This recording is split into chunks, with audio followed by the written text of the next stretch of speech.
네, 안녕하십니까. 방장입니다. 오늘은 4월 18일 목요일입니다. 오늘 간만에 한 5거래일 만인가요? 그죠? 간만에 반등이 나왔습니다. 그죠? 반갑죠? 그러고 보면 우리가 이 주식을 할 때요. 항상 그래요. 5일 계속 내릴 때는 끝없이 내릴 것 같죠? 그러다 보니까 불안해요.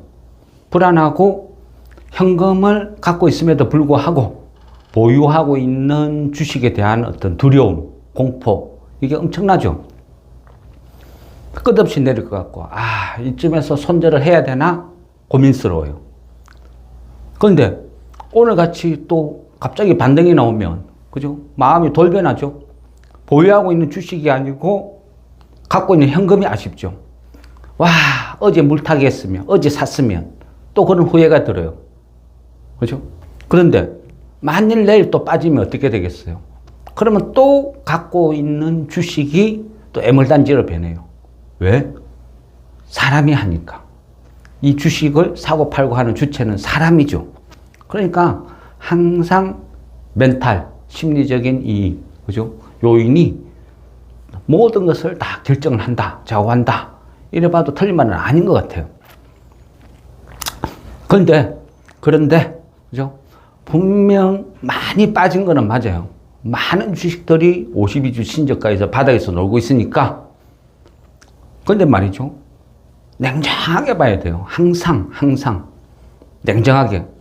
이게 일시적인 반등인지 아닌지, 전체적으로 뭐가 변했는지, 그러면 지속적으로 하락하다가 오늘 왜 반등이 나왔는지, 그죠? 이유를 알아야 되는 거예요. 내리면 내리는갑다, 오르면 오르는갑다, 올라도 왜 오르지? 이유를 모른다? 그러면요, 계속 실수의 연속이에요. 그죠? 어떤 차트 매매라는 것도요, 장이 어느 정도 안정됐을 때 그게 통하는 거지. 그렇지 않으면요, 걷잡을 수 없어요. 그러면요, 한번 의심을 해보자고요. 뭐가 좋아졌는지, 뭐가 부정적인 요인이 남아있는지. 첫째는요, 오늘의 상승은, 그죠? 트릭일 수도 있어요. 왜? 매주 목요일 반복되는 현상이죠. 미니 옵션 만기. 그죠? 이건 조심해야 된다 했죠. 그전에는요, 개인, 외인, 기관, 서로가 견제를 할 수 있었어요. 견제를 했을 때는 이 흐름이 어느 정도 유지가 되었는데, 지금은 그죠? 기관이 가관이 됐댔죠. 매매 포기했어요. 본인 스스로 기관들 자체가 기능을 상실했어요. 없다 그랬죠. 얘네들은 없어요. 그럼 어떤 일이 벌어진다 했어요. 이제부터는 대한민국 정신은 외인 맘대로라는 거죠. 올리고 싶으면 올리고 내리고 싶으면 내리고 각자 맘대로. 근데 그 포지션은 본인들이 가장 이득을 많이 낼 수 있는 방향으로 간다는 거예요. 그래서 그동안 한국 주식을 살 때도 삼성전자만 집중적으로 사들인다 그랬죠.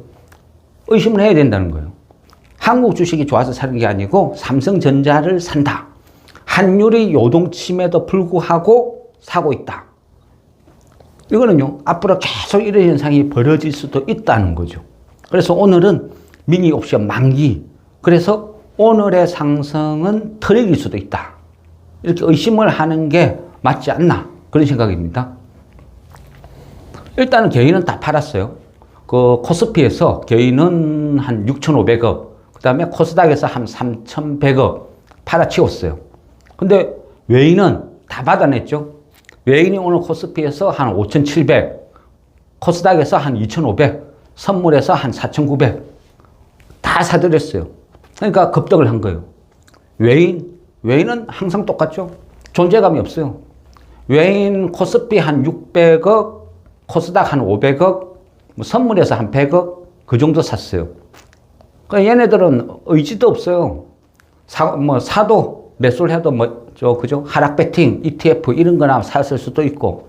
어쨌든 기관은 존재감이 없다. 결국은 개인과 외인의 어떤 놀이다. 지금 점점 그래 변해가요. 그럼 앞으로도 계속 심화되겠죠. 외인 맘대로. 이런 일이 벌어진다는 거예요. 내일 보면 알겠죠.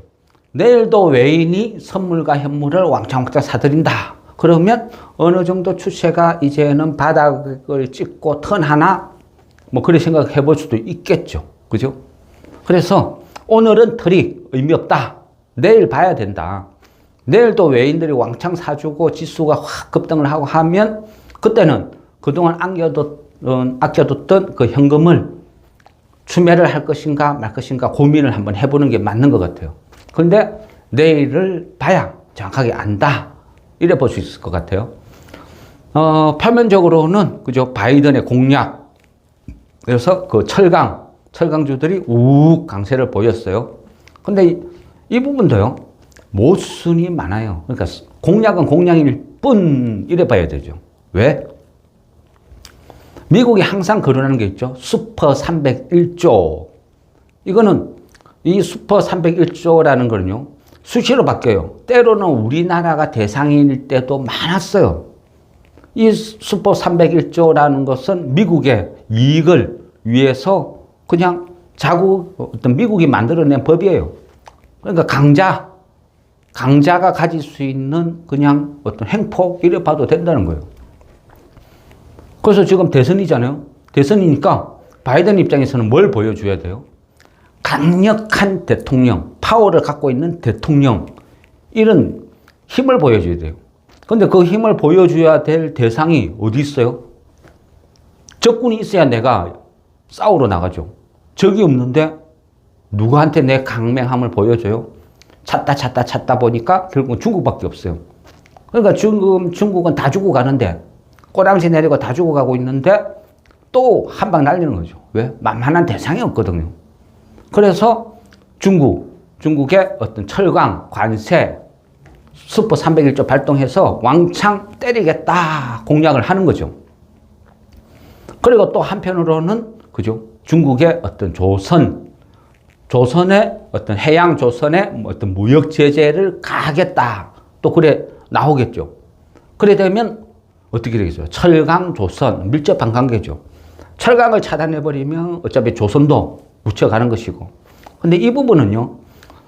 중국이 왜 조선에 올인할 수밖에 없는지, 그리고 그런 중국을 바라보는 미국의 시각은 어떤지 동상이몽 서로 틀려요. 근데 이 부분은 어떤 대화 내용이 길어지니까 다음에 주말에 뭐 한 번씩 거론하기로 하고, 일단은 이 철강 테마나 뭐 어떤 조선 이거는 그냥 공약이라는 거죠. 테마는 테마일 뿐이다. 그럼요. 단적으로 예를 들었어요.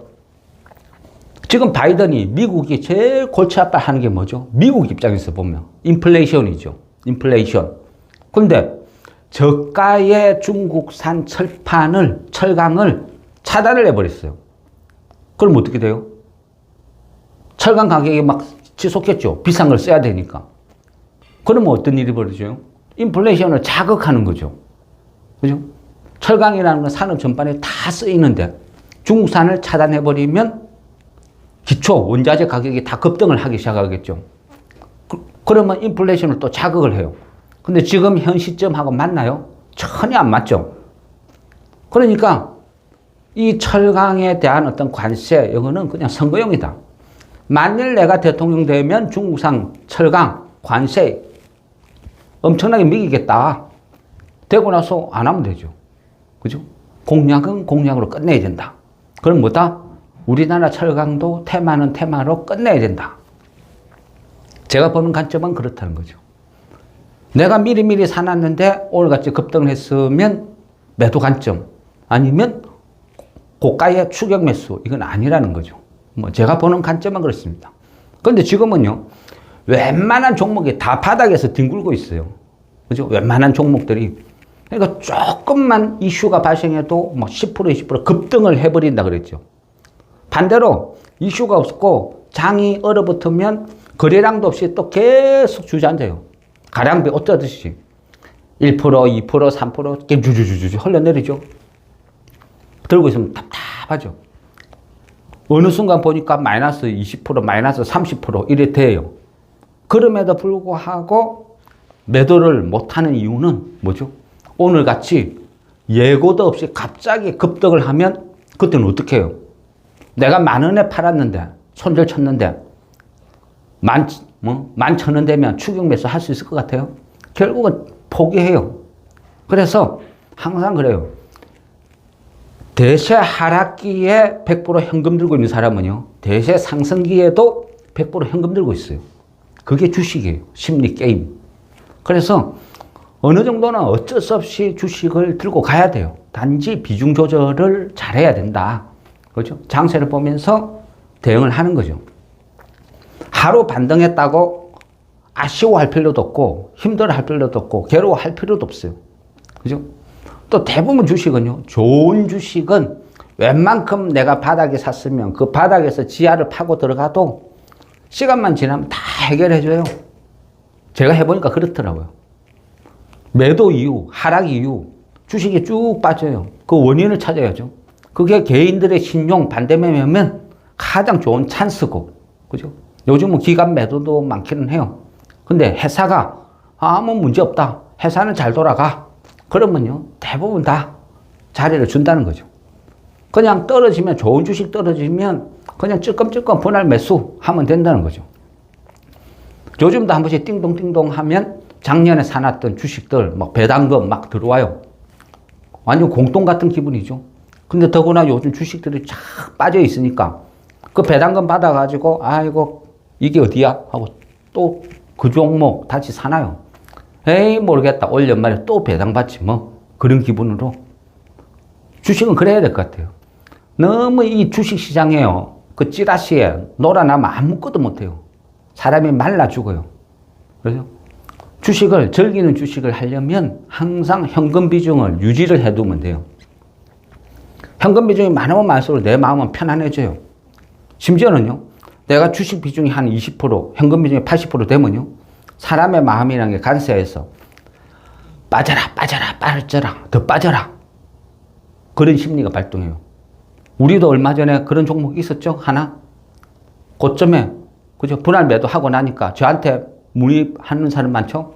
이거 고점에 분할 매도하고 지금 그때 판 거보다 훨씬 매력적인 가격인데 이거 사도 돼요? 이거 사도 돼요? 지금 살까요? 말까요? 저는 기다리세요, 기다리세요. 왜 그렇겠어요? 고점에서 팔아먹고 떨어지니까 그 돈이 있으니까 계속 사고 싶은 거죠. 아니면 더 빠져라, 더 빠져라. 갖고 있는 주식이 일부 있음에도 불구하고 팔아나온 돈이 있으니까 이거 더 빠져라. 더 빠지면 다시 살 건데. 그건 뭐다? 믿음이죠. 믿음. 무슨 믿음? 오를 거라는 믿음. 왜? 그 주식을 1년, 2년, 3년 계속 지켜봤거든요. 끝없이 공부를 했어요. 이 회사의 가치는 뭐다? 어떻게 변한다? 지금 어떻게 변하고 있다? 아니까 너무너무너무 잘 아니까 1년, 2년 계속 반복해서 들었으니까 불안하지 않아요. 망할 것 같지 않다는 거죠. 단지 더 떨어져라. 저가에 다시 사고 싶다. 그런 심리가 발동하죠. 모든 주식이 다 그래요. 결국은 멘탈 게임. 그죠? 그러니까 공부를 하는 거예요. 장을 아는 거예요. 그러면요, 가장 최근에 우리를 짓눌렀던 공포는 뭐였죠? 이란이죠, 이란. 이란과 이스라엘이 전쟁하면 어떻게 되지? 와, 이거 공포 큰일 났다. 근데 제가 말씀드렸죠? 이란 입장은 이렇다. 이스라엘 입장은 이렇다. 서로가 뭔가를 하긴 해야 된다. 그런데 이란도 가진 게 많으니까 모든 걸 잃기는 싫어요. 그런데 자존심은 있어. 이슬람 교도들이 지켜봐. 그러니까 뭔가 해야 돼요. 공격은 해야 되겠죠. 근데 학자는 싫어요. 그러니까 어떻게 해요? 드론 날린 데 있죠. 미사일 좀 날린 데 있죠. 미사일 해봐야, 그죠? 이스라엘 아이언돔 다 방어한다 그랬죠. 그리고 드론 날려봐야 다 격추시켜버리면 되죠. 100대, 200대, 300대를 날리는데 몇 대를 날리는지 정확하게 모르죠. 이란 입장에서는 자존심이 있으니까 한 300대 날렸어. 그러면 보는 사람 입장에서는 와, 그 정도면 자존심은 세우겠네. 이스라엘 입장에서는 그거 다 격추했어. 우리 한 명도 안 죽었어. 와, 이스라엘 방공망 대단하네.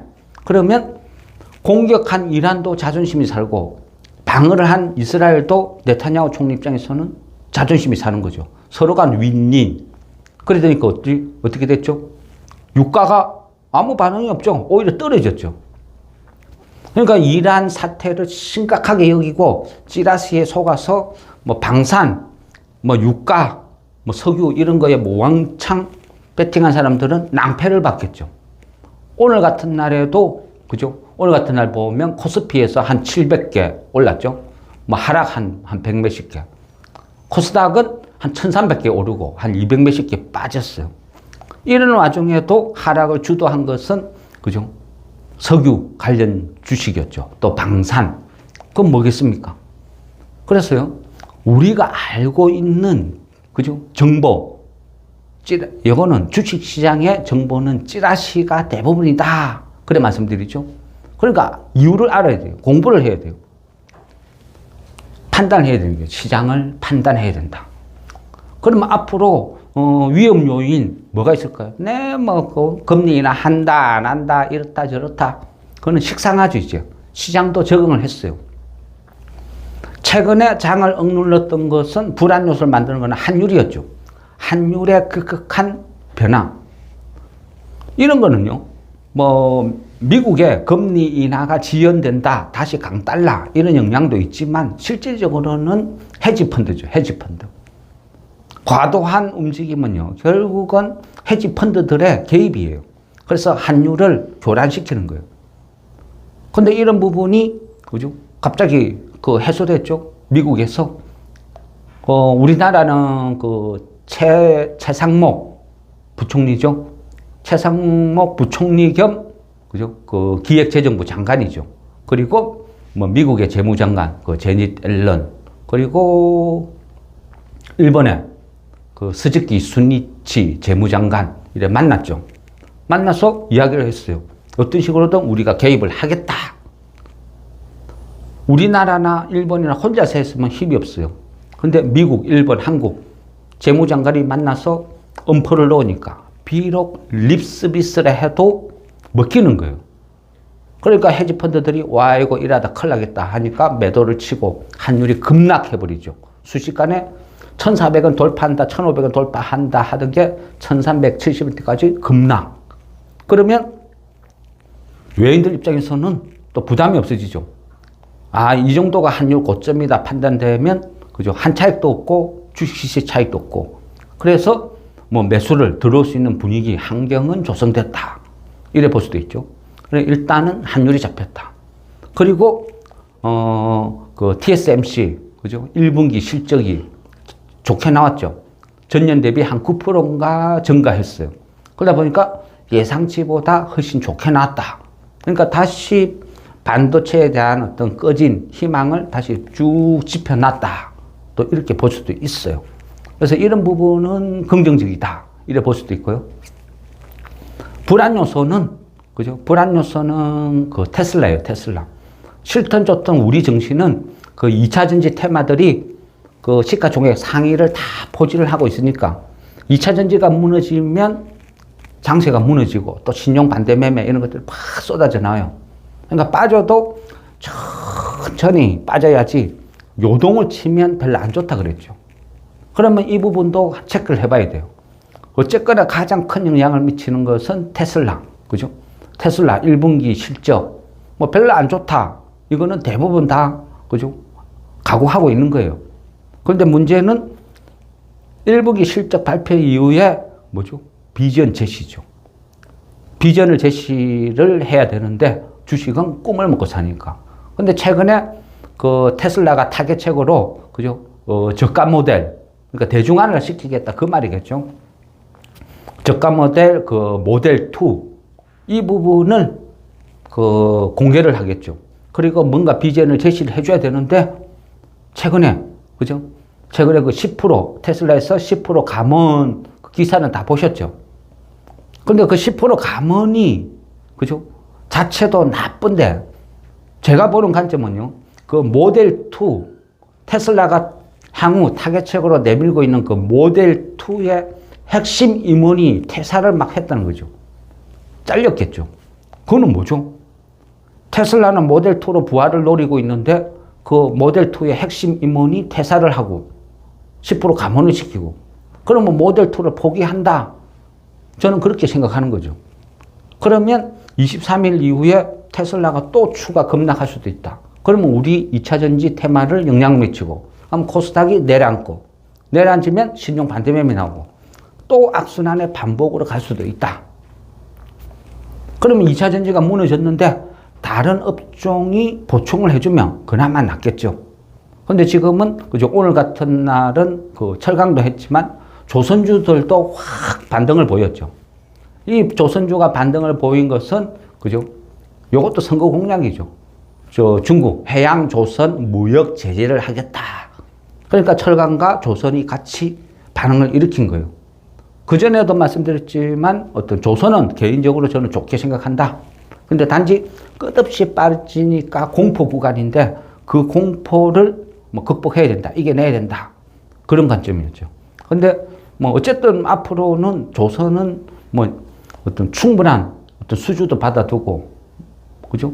또 달러 강세를 띠고 있으니까 이익도 보장되고, 그래서 조선은 계속 뭐 괜찮게 긍정적으로 본다. 근데 그동안 결과가 안 좋고 계속 하락하니까 심리적으로 뭐 그죠, 좀 힘들었을 거예요. 그렇지만 뭐 이런 것들은 더 떨어지면 더 사지 뭐 이런 마음으로 뭐 있는 게 낫다. 뭐 그런 생각은 들어요. 향후 보면요, 미국이 중국을 지금 현 시점에서 가장 경계하는 것은 조선이거든요. 근데 이 부분은 뭐 해군 전력하고도 연관이 되고 차후에 뭐 다시 공부를 한번 해보기로 하겠습니다. 근데 지금은요, 어쨌건 심리적인 요인, 심리. 저는 그렇게 생각해요. 이 회사가 망할까? 이 회사가 과연 망할까? 안 망할 것 같아요. 작년 그 어려운 환경에서도 이익을 많이 내고 배당도 많이 줬어요. 그러면 뭐가 문제야? 더 떨어지면 더 사면 되지. 작년에 보니까 배당 5% 줘도 와 고배당이다 하고 받았는데 지금 가격이 떨어졌으니까 배당률은 더 높아졌겠죠. 미국이요, 금리를 인하한다 하면 그죠, 그 이자율 또 다 떨어지겠죠. 그럼 지금 이자율이 한 3.5%인데 배당을 내가 한 7%, 8%짜리를 지금 사놨는다. 그러면 가격이 더 떨어지면 그 배당이 9%, 10%가 되겠죠. 그러면요, 지금은 하루하루가 괴롭고 힘들지 몰라도 올 가을 찬바람만 불면 전부 빨간불 다 켜져 있어요. 왜? 그쯤 되면 찬바람 불기 시작하면 많은 돈들이 한 달, 두 달 내가 갖고 있으면 배당을 10% 받는다? 돈이 막 몰려들어요. 그러니까 지절로 올라가게 돼 있다는 거죠. 그래서 하루하루를 보면 대처도 어렵고 힘들고 너무너무 괴로워요. 근데 저는 그렇게 생각해요. 한 30몇 년 주식 하다 보니까 느긋해져요.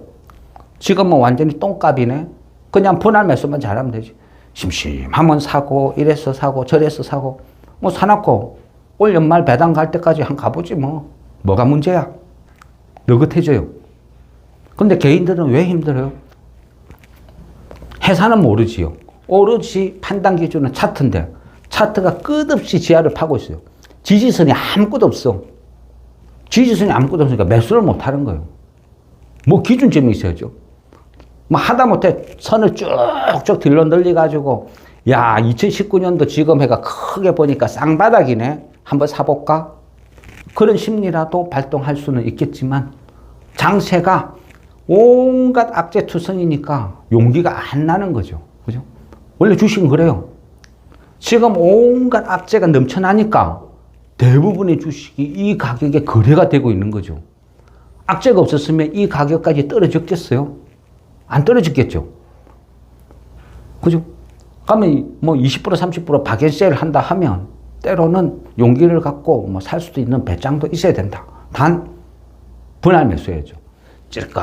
찔끔찔끔 세워라 내워라 즐기듯이 분할 매수를 해야 대응이 돼요. 물론요, 대세 상승장에서도 똑같아요. 대세 하락장이나 상승장이나 대응하는 방법은요, 무조건 습관적으로 분산 투자, 분할 매수. 오르면 분할 매도. 그것이 개인들이요, 살 길이다. 저는 그렇게 생각해요. 테마 좋죠. 하루하루는 즐거울 줄 몰라요. 시간 지나고 보면요, 대부분 시장에 똥주, 부실주는 내가 다 지고 있어. 왜? 테마 쫓다 보니까 테마라고 샀다가 물려 처박아 두고 테마라고 샀다가 물려 처박아 두고 어느 순간 이래 보니까 내 계좌에는 전부 쓰레기 똥주들만 잔뜩 쌓여 있어. 우량주 하나도 없어. 그러니까 누구요? 와, 요즘 배당 팍팍 들어오는데 배당금 받아가 주식 사야지. 배당이 뭐야? 너는 배당 안 받냐? 몇 년 동안 배당 한 번도 받아본 적 없는데 왜 그럴까요? 생각을 바꿔야 돼요. 유튜브, 주식시장 얘네들은요 개인들이 끝없이 사고 팔고 해야 먹고 사는 집단이에요. 그러니까 당연히 그렇게 해요. 공포는 끝없이 공포를 조장시키고 또 호재는 끝없이 호재를 둔갑시키고 그러면 내가 이것을 사야 되는지 말아야 되는지 판단을 해야 되는 거죠. 작은 반등 나왔다고 휘둘리면 안 된다는 거예요. 이유를 알아야죠. 아, 이런 이슈면 내가 사도 될 것 같아. 이런 이슈면 안 될 것 같아. 환율이 떨어졌으면 왜 떨어졌는지 이유를 알고 가야죠. 그죠? 모르겠어. 그런 건 모르겠어. 이거 오늘 올랐으니까 기분 좋아. 이건 아니라는 거죠. 발전이 없어요. 진짜 주식시장에서 살아남기 위해서는요, 이해가 우선이에요. 이해. 지금은 내가 어렵고 힘들어도 이해를 하고요. 그게 하나씩 쌓이면 경험이 되고 지식이 되고 실력이 되는 거예요. 그러면 유튜브나 이런 데서 누군가가 열심히 떠들면 판단이 돼요. 에이, 저 구라쟁이, 저 사기꾼. 확인을 할 수가 있다는 거예요. 그죠? 어떤 정보는 어때요? 걸러야죠. 액면 그대로 100% 진실이라고 믿는 순간 내 계좌는 나락으로 떨어져요. 하루 올랐다고 흥분할 필요도 없고 아쉬워할 필요도 없고요. 또 계속 떨어진다고 두려워할 필요도 없어요. 주식시장은 절대 안 죽어요. 30몇 년 지켜보니까 절대 안 죽더라고요. 어떤 악재에도. 죽는 거는요, 신용 미수 개미들만 죽어요. 어제도 수많은 개미들이 반대 매매를 맞고 거지가 됐을 거예요. 그런데 그토록 원하던 반등이 오늘 나왔어요. 얼마나 억울할까요? 그죠? 근데 그런 삶을 살면 안 돼요. 그건 투자가 아니고 그냥 투기일 뿐이에요. 이 주식판이 원하는 개미의 모습일 뿐이라는 거죠. 아이러니하게요. 주식은 1년 동안 기준으로 해가지고 매매 횟수를 작게 하면 작게 할수록 성률은 높아지고 여러분들의 계좌는 이만큼 수익이 더 올라갈 거예요. 매매 횟수를 줄이면 줄일수록. 또 계좌에 현금이 있는 날이 많으면 많을수록 수익은 더 올라가요. 왜 그럴까요? 기회 비용, 기회 손실 다 구라 거짓말이에요. 계좌에 현금은요 항상 있는 사람이 대응이 돼요. 너긋해져요. 무섭지가 않아요. 떨어지면 더 사면 되지. 이런 여유가 있어야 내가 기다릴 수 있어요. 반등도 즐기고 급등도 즐길 수 있다는 거예요. 단타 1% 2% 하루에 100번 사고 팔고 경권사만 좋아해요.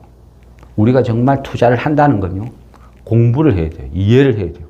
환율이 올랐으면 왜 올랐는지, 왜 떨어졌는지, 앞으로 어떤 일이 생길 것인지, 앞으로 테슬라가 어떤 모습을 보일 것인지, 중국이 왜 이런 상황을 가는지, TSMC가 왜 실적이 좋아지는지, 그죠? 하나씩 알아야 된다는 거죠. 우리나라 기획재정부 장관이 미국에 갔는지 그것도 모르고, 최상목은 누구야? 네 친구야? 제닛 앨런? 영화 배우야? 스즈키 슈니치. 이 사람 일본 사람이네. 그죠? 이거는 아니라는 거죠. 주식쟁이가 주식을 하고 투자를 하려면요 최소한의 공부는 하고 노력은 해야 돼요. 최소한 이게 거짓인지 진실인지는 구별을 해야 살아남는 게 주식이라는 거죠. 코로나 시절에 유동성 장세 2번 다시 안 와요. 아마 살아생전에는 안 올 거라 봐요. 그러니까 그때의 느낌 감각으로 나는 아마 소질이 있는 것 같아. 나는 지금은 운이 없을 뿐이야. 계속 망해요. 그런 분들은 차라리 주식 안 하는 게 나아요. 정말 하고 싶다 하면 공부를 해야 돼요. 공부. 세상 공부. 그래야 진정한 투자라는 걸 할 수 있어요. 대부분의 사람들은 투기의 길에 빠져서 사는 거예요. 그죠? 고스톱 치는데 100번 치가지고 100번 다 따겠다고 상상하는 거나 똑같다는 거죠. 그랬어요. 어쨌거나 뭐 오늘 그죠? 뭐 전반적으로 장이 반등이 나오니까 뭐 기분은 좋죠. 또 뭐 반등이 나고 좋으면 좋은 날대로 즐기는 거죠. 내일은 내일 어떻게 될 값이에. 그리고 내일 또 지켜보자고요. 오늘이 외인들의 미니 옵션의 트릭이었는지 장세 반등의 신호인지 지켜보고 또 우리는 대응을 하면 된다는 거죠.